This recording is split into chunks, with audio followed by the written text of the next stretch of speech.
২০২৫ সালের জানুয়ারির প্রথম মাসে ১১ দিনে বাংলাদেশি প্রবাসীরা ৭৩,৬০,১০,০০০ রেমিটেন্স পাঠান, যা বাংলাদেশি মুদ্রায় ৮,৯৮৬,৫২,০০,০০০ টাকার সমান। প্রতিদিন ৮১৬ কোটি টাকার বেশি রেমিটেন্স আসে বাংলাদেশে। বাংলাদেশ ব্যাংক এ তথ্য প্রকাশ করে। কেন্দ্রীয় ব্যাংকের তথ্য অনুযায়ী জানুয়ারির প্রথম ১১ দিনে প্রবাসীরা এ পরিমাণ রেমিটেন্স পাঠান। সরকারি ব্যাংকগুলোর মাধ্যমে এসেছে $২০,৩০,০০০।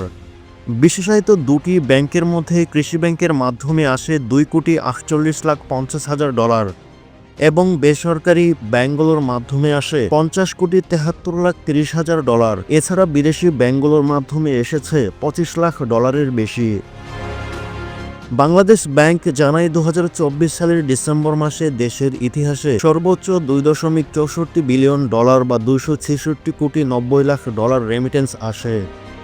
এটি বাংলাদেশের জন্য একটি বড় অর্জন, বিশেষ করে করোনাকালীন ২০০০ সালের জুলাই মাসে ২০২০ সালের জুলাই মাসে $২.৫৯ বিলিয়ন রেমিটেন্স আসার পর এখন সবচেয়ে বড় রেমিটেন্স প্রবাহ আসে ২০২৪ সালের ডিসেম্বরে।